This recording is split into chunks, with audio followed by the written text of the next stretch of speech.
पानी पर होता है, जैसे बतख वगैरह। Kaziranga national park and tiger reserve authority कुछ समय से एनुअल वाटरफाउल सेंसस करती आ रही है।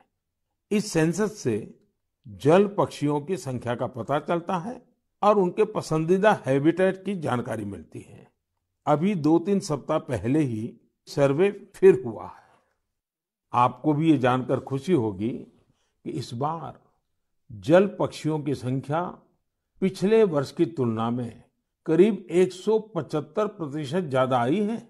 इस सेंसस के दौरान काजीरंगा नेशनल पार्क में बर्ड्स की कुल 112 स्पीशीज को देखा गया है।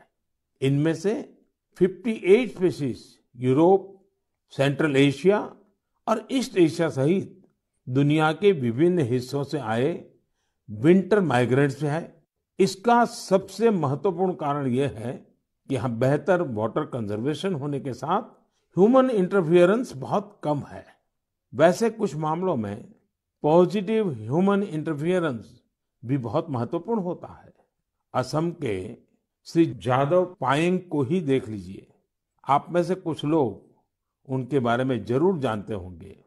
अपने कार्यों के लिए उन्हें पद्म सम्मान मिला है। श्री जादव पायेंग वो शख्स हैं जिन्होंने असम में मजुली आइलैंड में करीब 300 हेक्टेयर प्लांटेशन में अपना सक्रिय योगदान दिया है। वे वन संरक्षण के लिए काम करते रहे हैं और लोगों को प्लांटेशन एवं बायोडायवर्सिटी के कंजर्वेशन को लेकर प्रेरित करने में भी जुटे हुए हैं। साथियों, असम में